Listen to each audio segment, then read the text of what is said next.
The envelope was already open when Miriam found it. That detail would haunt her for months afterward. The small, telling fact that someone had been here before her, had slid a finger beneath the yellowed flap, had read what was inside, and had chosen, deliberately, to put everything back exactly as it was. The box sat on the uppermost shelf of the attic, wedged between a rusted bird cage and a stack of hymnals whose spines had gone soft with humidity. Miriam had climbed up here looking for her grandmother's sewing patterns. What she found instead was a photograph of a man she had never seen, standing in front of a house she did not recognize, holding a child who had her own eyes. The date penciled on the back read, September 1921. She stood there in the weak afternoon light, the photograph in both hands, and she did not move for a long time. There are stories that wait for the right person to find them. They sit in attics, in the bottom drawers of dressers long since donated, in the water-damaged basements of county courthouses. They do not shout. They do not call out. They simply remain, patient as stone, holding everything they know until someone is finally ready to ask. Miriam Alcott was 41 years old, a genealogist by profession and by something closer to compulsion. She had spent 17 years tracing other people's bloodlines, untangling maiden names and migration patterns, decoding the bureaucratic shorthand of census takers who had not always bothered to spell things correctly. She was good at the work because she understood that a name on a form is never just a name. Every entry is a negotiation between a person and the machinery that wanted to record them. Sometimes the machinery won. Sometimes the person found a way to slip through, to become something the record could not quite hold. She had always assumed she knew her own family. The Alcotts of Western Virginia, a modest lineage, unremarkable by most measures, 3 generations of farmers and 1 of schoolteachers, ending in her mother, Eleanor, who had moved to Richmond at 19 and never looked back. When Eleanor died in the spring of that year, leaving the old house in Harlan County to Miriam, she had said almost nothing about what was inside it. "Take what you want," she had written in the letter left with the attorney. "The rest you can burn." Miriam had not burned anything. She was methodical. She had boxed and cataloged the kitchen linens, the mismatched china, the 3 clocks that all showed different times. She had photographed every room before moving anything, and when she finally climbed to the attic on a Tuesday afternoon in late October, the sky outside the small window the color of old pewter, she was expecting ordinary things. Dust, neglect, the comfortable archaeology of a life lived without drama.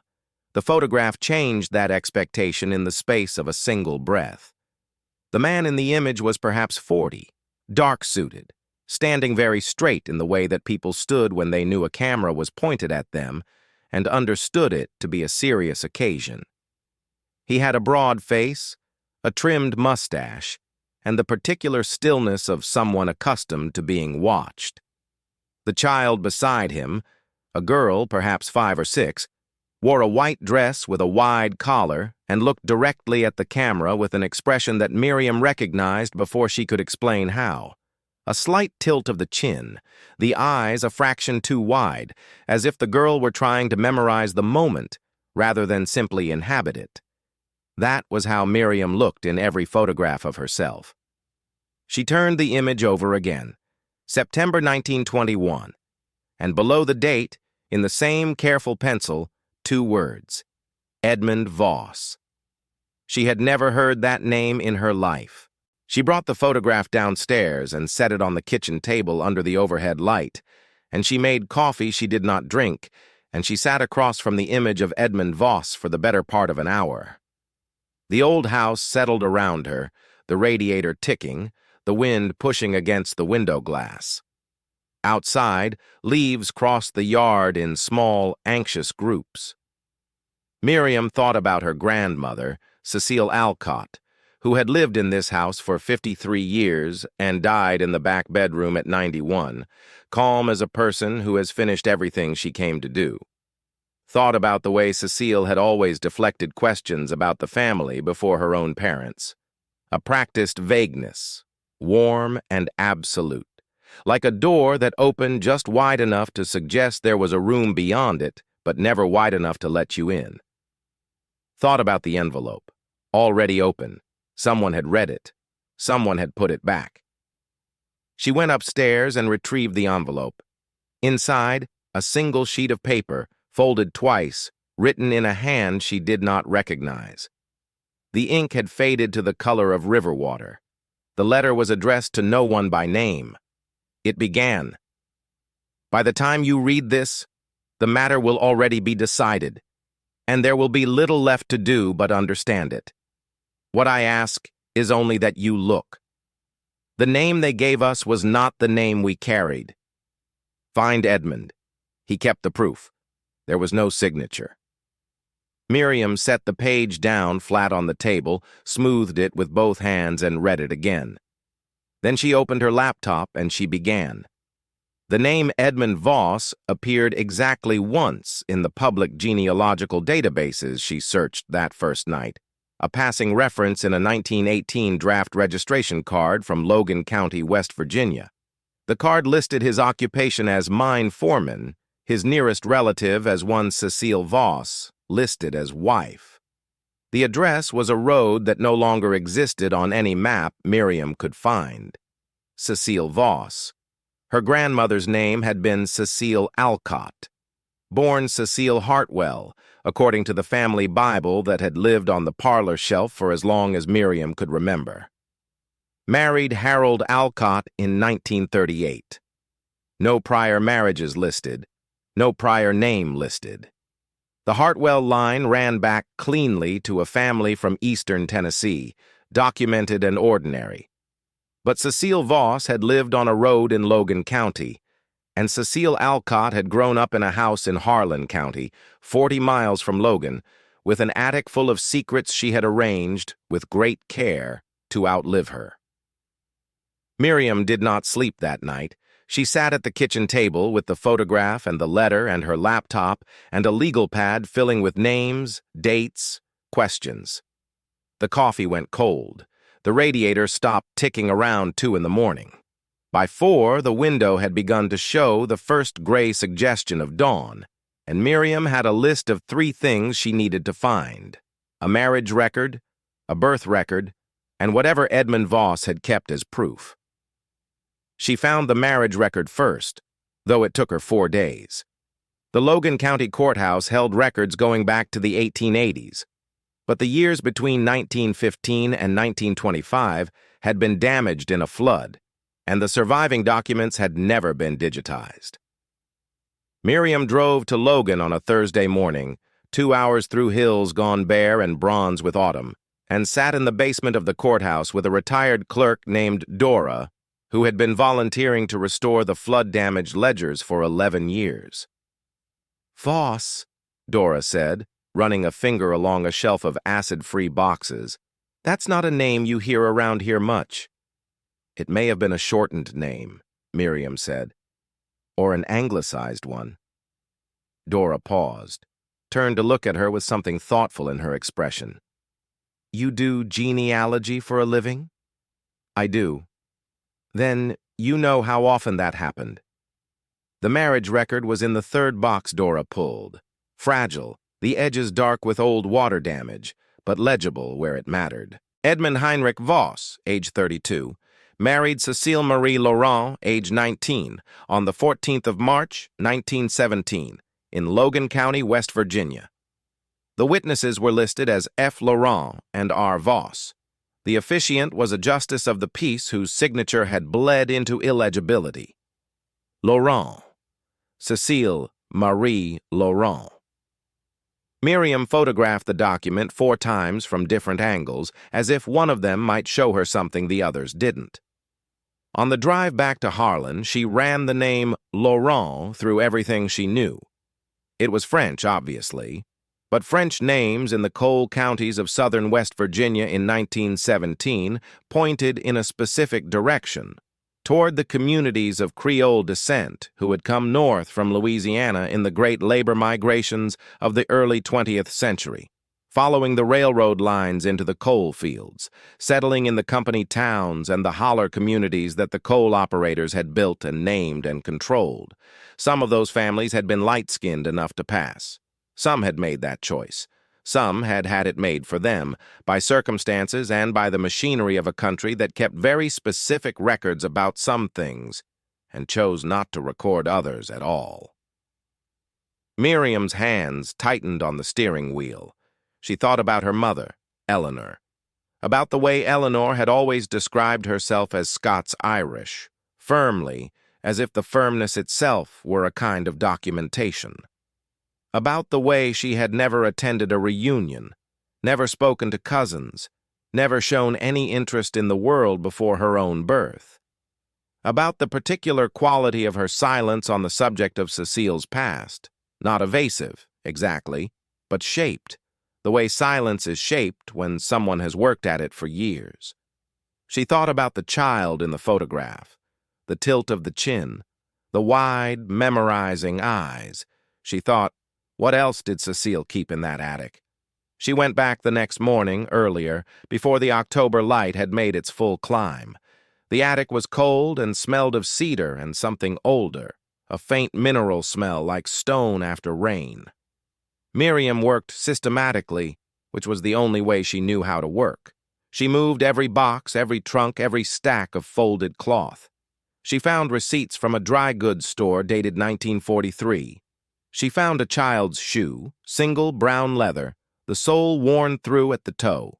She found a tin box, locked, for which she found the key taped to the underside of the birdcage. Inside the tin box, 6 documents, a second photograph, and a small cloth pouch containing 3 things she would not fully understand until much later. The documents were fragile and extraordinary.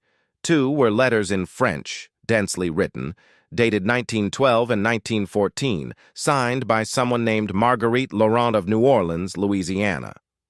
One was a school enrollment form from 1909, listing a child named Cecile Marie Laurent, age 11, with the notation in the margin, colored. One was a handwritten deed to a parcel of land in Plaquemines Parish, Louisiana, registered in the name of Theodore Laurent in 1887. One was a death certificate, 1916, for Theodore Laurent, occupation listed as farmer, race listed as white. And the last document was a birth certificate, issued by Logan County, West Virginia in 1920 for a child named Eleanor Voss. Mother, Cecile Marie Voss. Father, Edmund Heinrich Voss. Eleanor, her mother. Born in 1920, not 1923 as the family Bible had always recorded. Born a Voss, not a Hartwell. Born to a woman who had once been documented as colored, and a man whose family, when Miriam traced it the following week, turned out to be of mixed German and Haitian descent. A lineage Edmund himself seemed to have spent considerable effort obscuring in the years after his marriage. Miriam sat in the cold attic for a very long time. The second photograph showed Edmund and Cecile together, younger than in the first image, standing in front of what appeared to be a modest house with a porch and climbing roses. Cecile was wearing a light-colored dress, her hair pinned up, and she was not looking at the camera.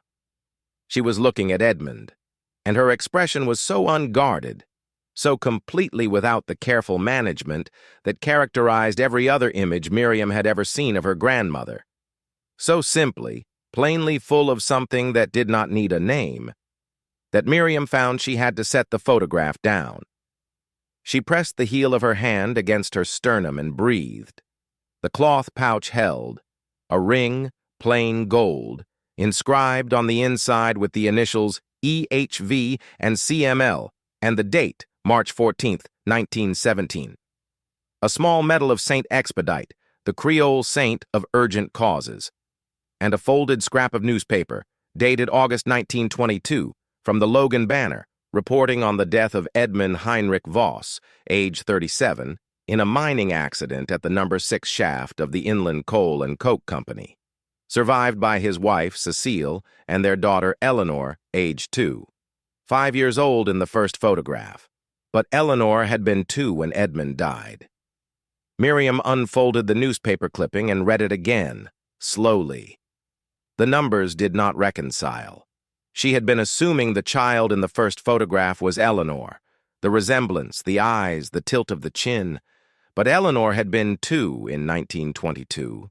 The girl in the September 1921 photograph was older, 5 or 6, standing beside Edmund, holding his hand. There was another child. She went back downstairs and opened her laptop and began again, this time looking not for one missing branch, but for 2. The girl in the photograph was not Eleanor. She was someone else. Someone who had also vanished from the record as completely and deliberately as Cecile Laurent had vanished into Cecile Hartwell, as Edmund Voss had become Miriam Alcott. The coal company records for the Inland Coal and Coke Company's Logan County operations were held, partially, at the West Virginia State Archives in Charleston. Miriam drove there on a Monday, 4 days after finding the tin box, and spent 6 hours in the reading room with a finding aid and white cotton gloves. The company had been meticulous about certain things, payroll, production figures, incident reports, and careless about others. The personnel files for the period 1915 to 1923 had survived in reasonable condition.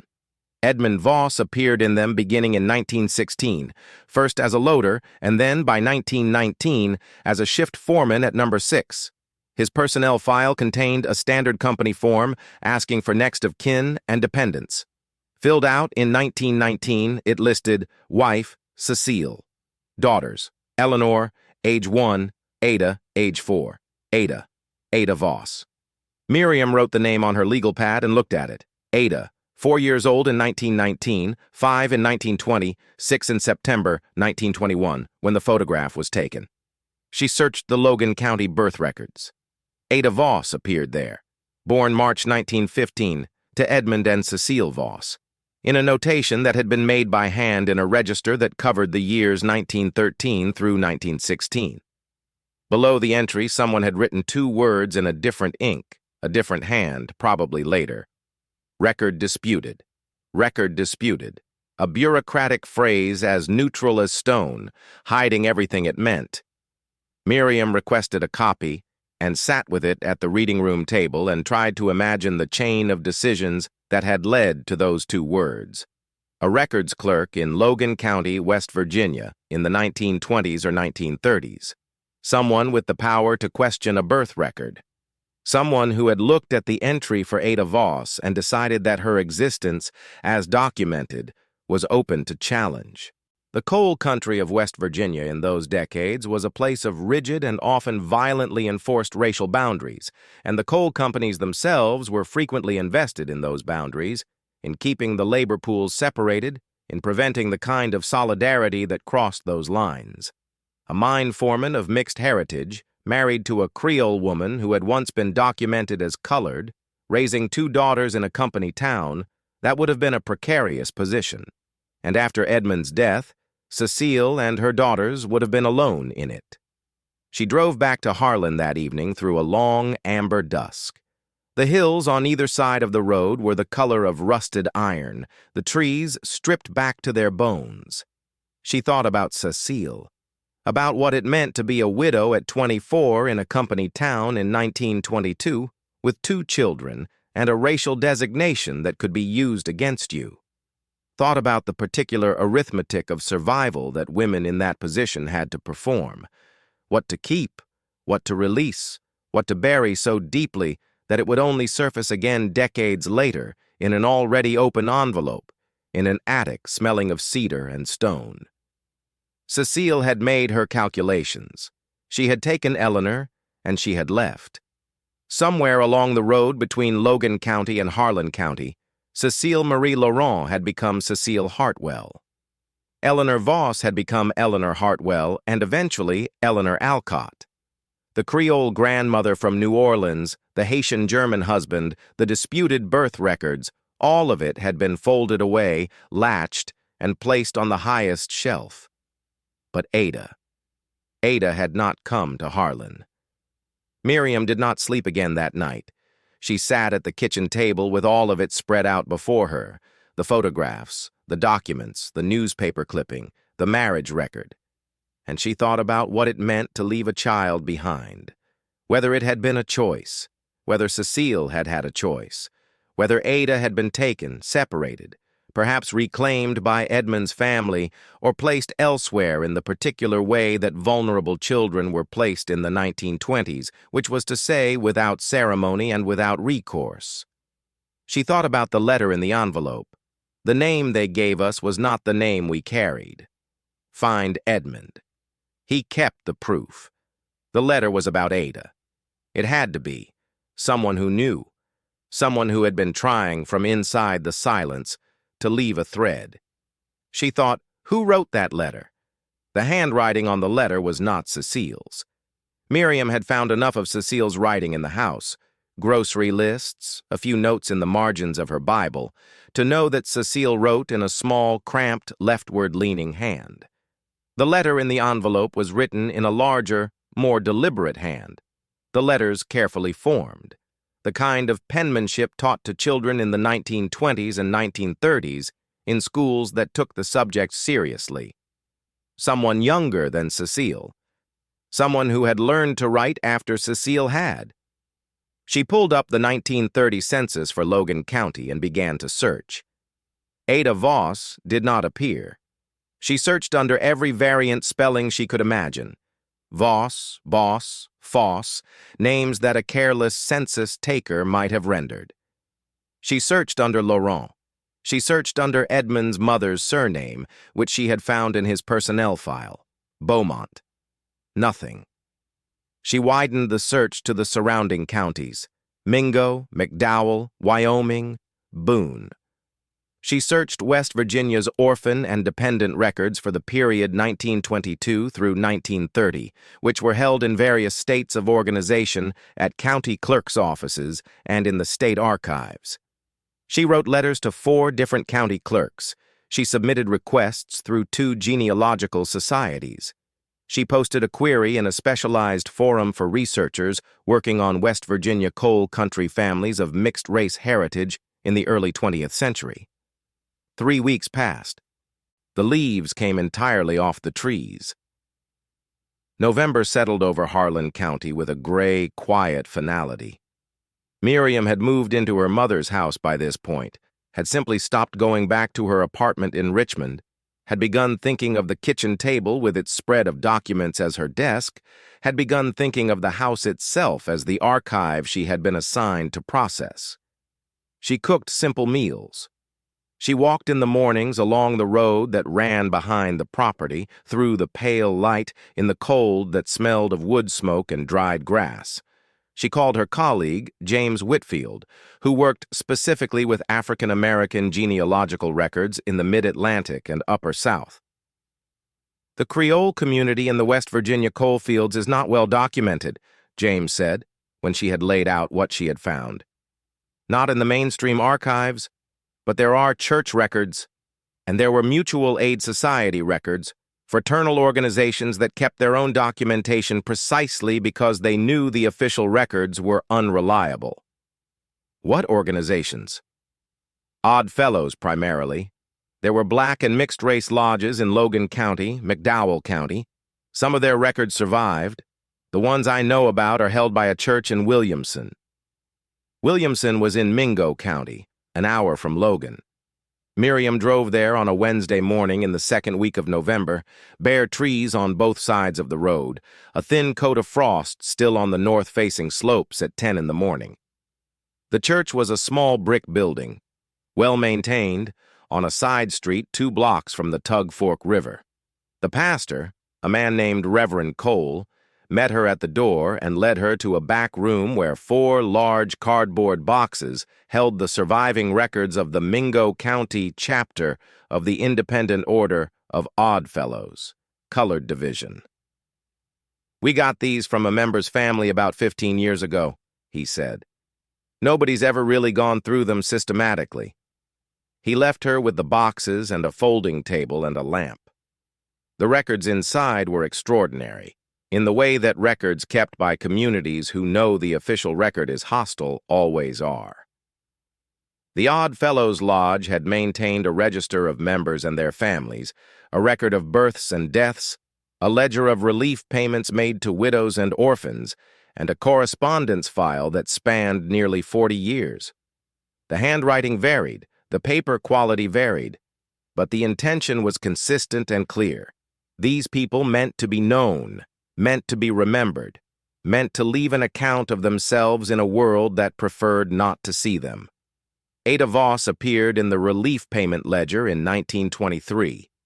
A payment of $4, described as orphan relief, made to Ada Voss, age 8, in the care of Mrs. R. Beaumont of Williamson, Mingo County. R. Beaumont, Edmund's family. Ada had been taken in by Edmund's mother, or a female relative of that name, after Edmund's death. She had been in Williamson, an hour from where Cecile had eventually settled, an hour from where Eleanor, her sister, had grown up not knowing she had a sister. Miriam sat with the ledger on her knees and the lamp throwing its small circle of yellow light on the page, and she felt the particular weight of a silence that had been held for 90 years. Ada had been 8 years old in 1923.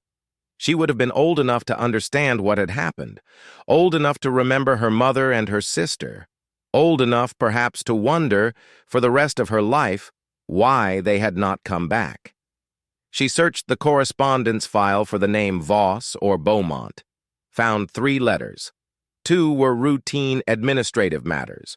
The third was dated October 1931 and addressed to the lodge secretary, and it was written in a large, careful, deliberate hand, the kind of penmanship taught to children in schools that took the subject seriously. Miriam recognized the handwriting immediately. The letter read, "I am writing to inquire whether the lodge holds any record of my father, Edmund Heinrich Voss, who was a member or associate of your body before his death in 1922. I am his daughter Ada. I am trying to find my mother and my sister Eleanor, who I have not seen since I was very young. I am told they may have gone to Harlan County. If anyone has word of them, I would be grateful for any information. I am at the address below, in care of Mrs. Rosa Beaumont, Williamson, the same hand." The letter in the already open envelope had been written by Ada. Ada had found the address of the family, had written to them, had not received an answer, or had received an answer she could not use, a door closed quietly in the language of polite correspondence. And she had found another way. She had written the letter, sealed it, addressed it somehow to reach the house in Harlan, and trusted that someone, someday, would be ready to understand what it meant. Miriam found herself pressing both hands flat on the table, as if the table were the only solid thing. The lamp threw shadows against the brick wall. Outside, the river moved past in the November cold. Ada had been trying to come home since 1931. The address at the bottom of the 1931 letter was the Rosa Beaumont house in Williamson. Miriam spent the next 2 days tracing Ada Voss forward through the decades. It was painstaking work. The documentation for women of mixed-race descent in mid-20th century West Virginia was thin and inconsistent. Names changed with marriages. Addresses shifted with the economic pressures that kept coal country families in motion. But the Odd Fellows records were better than she had expected, and Ada, she learned, had stayed in Williamson. She had married in 1938, the same year Eleanor had married Harold Alcott in Harlan, a man named Thomas Greer, who worked on the railroad. She had had children. The Odd Fellows records showed a Thomas Greer Jr. and a daughter named, Miriam stopped when she read the name, a daughter named Cecile Greer, born 1941. Ada had named her daughter Cecile, after the mother who had left. Miriam sat in her car outside the church in Williamson and looked at this fact for a long time. She thought about what it means to name a child after someone who has hurt you, or abandoned you, or simply failed to find their way back to you. Whether it was forgiveness or longing or something else entirely, something that does not have a clean name, the way grief and love sometimes exist so close together that separating them would require separating the person from themselves. She thought about Cecile, in the house in Harlan for 53 years, the tin box in the attic, the letter already opened, already read. Someone in this family had known. Someone had read Ada's letter and had set it back in the box and had kept it there and had said nothing. Who? Eleanor. It had to have been Eleanor. The box had been in Cecile's attic, but Cecile had died first in her 90s, and Eleanor had outlived her by 11 years. 11 years during which Eleanor had been the keeper of this house and of everything inside it. Eleanor, who had described herself as Scots-Irish with the steadiness of someone repeating a prayer. Eleanor, who had left the house to Miriam with instructions to take what she wanted and burn the rest.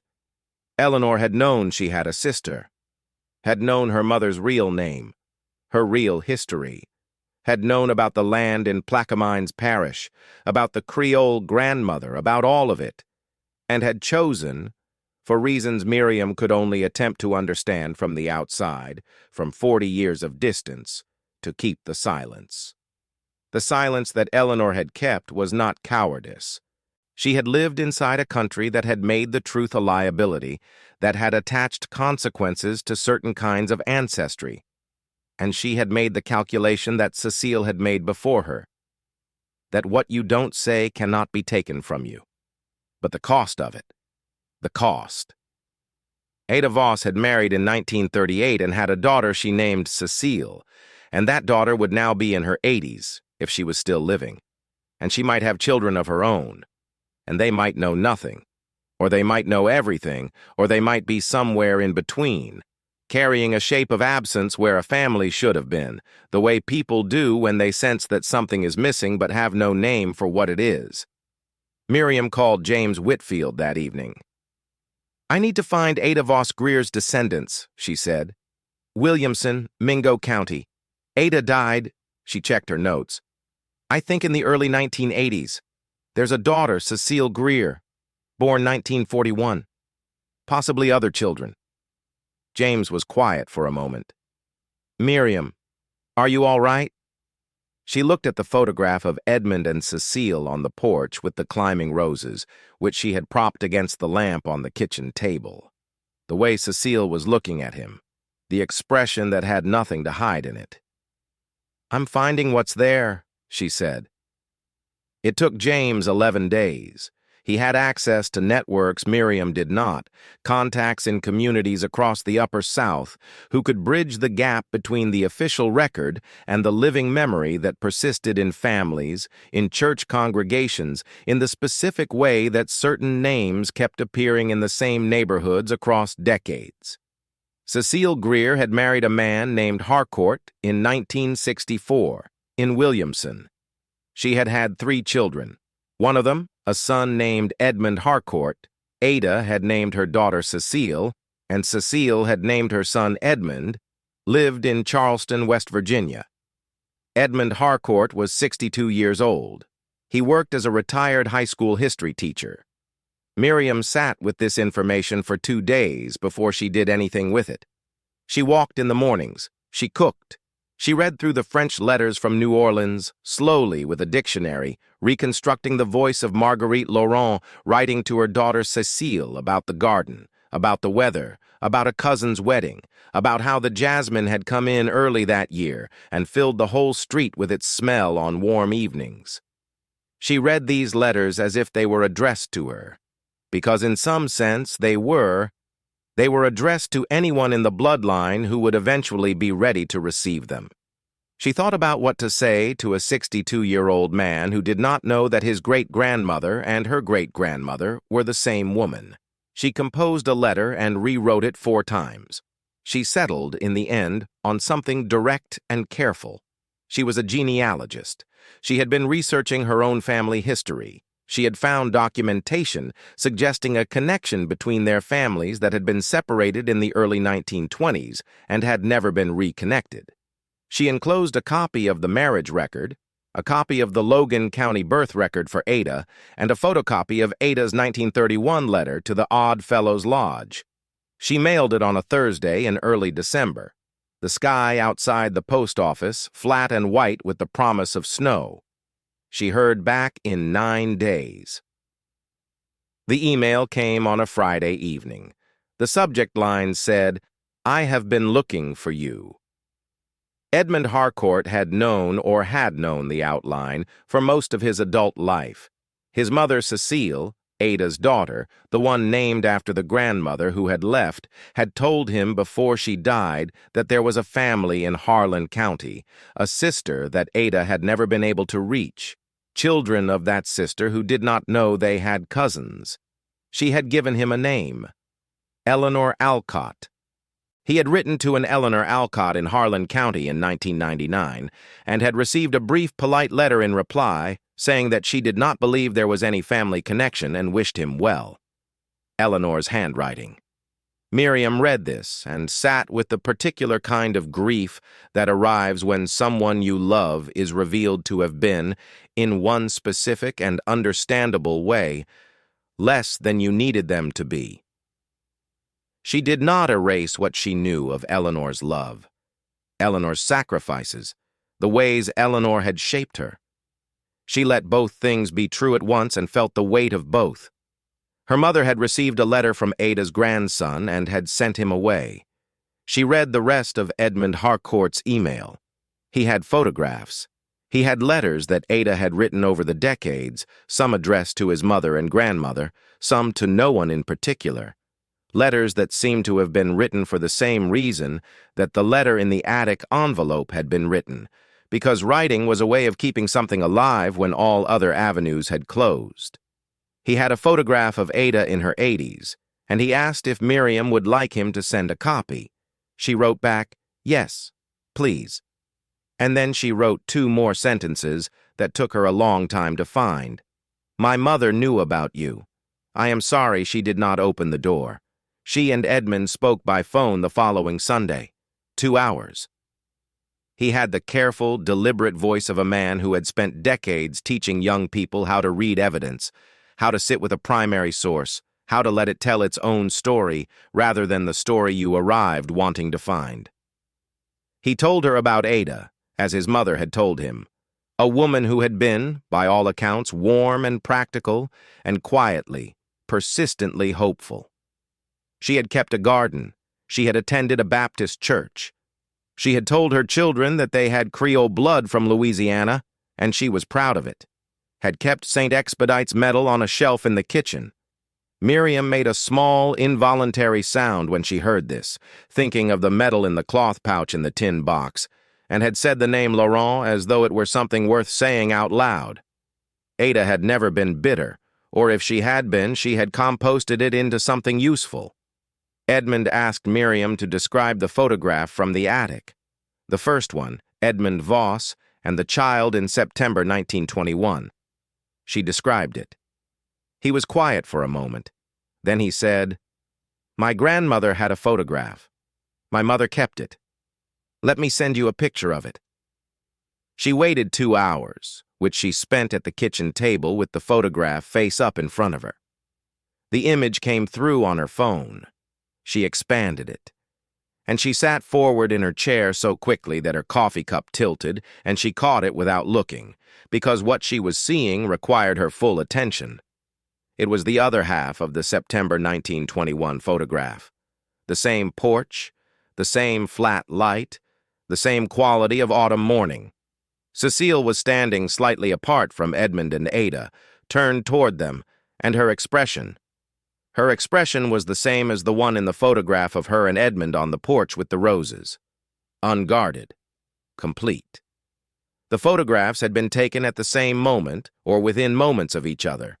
2 images, 2 children, 1 family, and they had been separated the same way the family had been, and had been kept, each half of the image, by the 2 lines of that family for 90 years, waiting for someone to set them side by side. Miriam pressed the phone against her chest. The house was silent around her. The radiator had stopped again, and the frost was building on the window glass in the slow, geometric way that frost builds when the night has gone genuinely cold. She thought about Cecile at 19, making her calculations. She thought about Ada at 8, going to live with Rosa Beaumont in Williamson and waiting for her mother and her sister who did not come. She thought about all the years between then and now, the weddings and funerals, the children named as acts of memory, the letters written and sent and returned, the letter written and placed in a tin box and trusted to time. She thought about her mother's handwriting on a polite closing letter sent to a man who had been looking for them. She thought about the particular way that institutions erase people, not always with violence, though often enough with that, but sometimes simply with the bureaucratic indifference of a clerk who writes record disputed in a different ink, or a census taker who does not bother to ask for the correct spelling, or a system that makes certain kinds of truth so costly to carry that entire families make the rational calculation to set them down. The government had not kept their record, the official archive had not held them. The Odd Fellows Lodge had come closer. The tin box in the attic had come closer still. But what had really kept the proof, what Edmund Voss had really kept, was the image itself. 2 photographs split across 2 households, carrying between them everything that 90 years had tried to settle into silence. She and Edmund Harcourt met in person in January in Charleston. She brought the photographs, the documents, the letters from New Orleans. He brought what Ada had kept, her own letters. The other half of the September 1921 photograph, a lock of hair in a small envelope labeled in Ada's handwriting, only with a date and the word Mama, and a copy of the deed to the land in Plaquemines Parish that Théodore Laurent had registered in 1887. The land. Miriam had not forgotten it. They spent most of that day at a table in a coffee shop, going through everything carefully, cataloging, copying, building the shared record they would eventually donate to 3 different archives. Edmund cried once, briefly, looking at the photograph of Ada as a child. Miriam did not cry that day. She had been crying in pieces for weeks, in the mornings on the cold road behind the house, and she had learned to receive this grief in the increments it chose to arrive in rather than all at once. The land in Plaquemines Parish was a separate matter, and a complex one, and she had already spoken to 2 attorneys about it. Louisiana's inheritance laws were particular, and the question of whether descendants of Théodore Laurent could assert any claim to land registered in 1887 and presumably alienated at some point in the intervening century was not simple. She did not know yet how it would resolve, but the deed existed, and the family existed, and the record they were building existed, which was something the official archive had not wanted to give them, and had not given them, and which they had, through a combination of luck and stubbornness, and 90 years of women who refused to throw